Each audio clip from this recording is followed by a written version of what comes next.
আসসালামু আলাইকুম, কে বলছেন? হ্যালো, আসমা বলতেছি। আসমা, কেমন আছেন আপনি? ভালো আছেন আসমা? আলহামদুলিল্লাহ ভালো আছি। মাশাআল্লাহ, ভালো আছেন। আসমা, কোথা থেকে বলতেছেন? আপনার দেশের বাড়ি কোথায়? আমার দেশের বাড়ি কুষ্টিয়ায়। আচ্ছা, কোথায় থাকেন বর্তমানে এখন? বর্তমানে আমি থাকি গাবতলী। আচ্ছা, কে কে আছে আসমার ফ্যামিলিতে? আমার মা বাবা কেউই নাই। মামি আছে, মামির কাছে থাকি, মামা আছে। আচ্ছা, তো আসমা কি করেন আপনি? বাসা বাড়ি কাজ করি। আচ্ছা, আসমার বিয়ে শাদী হয়েছে কিনা? জি না, আমার বিয়ের শাদী হই নাই। আচ্ছা, ঠিক আছে। তো দর্শক, শুনতে থাকুন আজকে আসমার জীবনের গল্পগুলো। ধৈর্য সহকারে ফুল ভিডিওটি দেখলে মোবাইল নাম্বার পেয়ে যাবেন, সরাসরি যোগাযোগ করতে পারবেন আসমার সাথে। তো আসমা, আপনার নিজের মারপেটের আর কোনো ভাই বোন আছেন? আপনি একাই? না, একটা ছোট বোন আছে, আমার দুইটা বোন। ছোট একটা বোন আছে আর আমি আছি। আচ্ছা, থাকেন মামির কাছে না? মামা মামির জি। কাছে। ঠিক আছে। তো আপনার বাবা মা কোথায়? আমার বাবা মা হলো গিয়ে, বাবা অ্যাক্সিডেন্ট হয়ে মারা গেছে, মা আর একখানে বিয়া বইছে। কি দুঃখের বিষয়। তো আসমা, আপনি লেখাপড়া শিখতে পারছেন?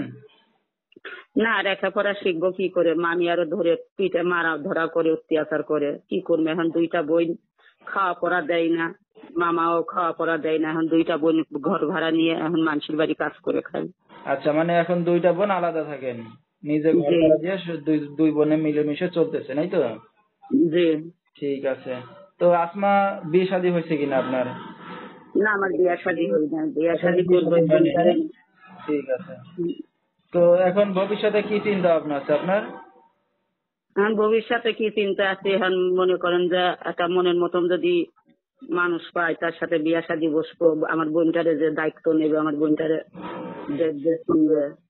আচ্ছা, যেহেতু মা বাবা নেই, দেখার মতো কেউ নেই আপনার বোনের, তো এখন চাচ্ছেন যদি আপনাকে কেউ বিয়ে শাদী করে সবকিছু জেনে শুনে, এখন যদি বোনের দায়িত্ব নেয় তাহলে আর কি বিয়ে শাদী করবেন, এই তো? বিয়ে বোনের দায়িত্ব, আমার দায়িত্ব যে নেবে, আমার বোনটারে যাতে না ফেলে। কারণ বোনটার জন্যই তো আমি কোনো জায়গায় বিয়া বইতে পারতাছি না। বিয়া তো অনেক জায়গা থেকে আসে, তা বিয়া বইতে পারি না। বোনটারে দেখে তো বিয়াটা ভেঙে যায়। এই আচ্ছা। জন্য আমার বোনের দায়িত্ব যে নেবে, আমার দায়িত্ব যে নেবে, তার সাথে আমি একটা ভালো মনের মতো মানুষ পেলে তার সাথে বিয়া করবো। তো আমাদের দর্শক ভাই ভিউয়ার্স আপনার সাথে কিভাবে যোগাযোগ করবে? আমার এই মোবাইল নাম্বারে। নাম্বারটা বলতে পারবেন আপনি?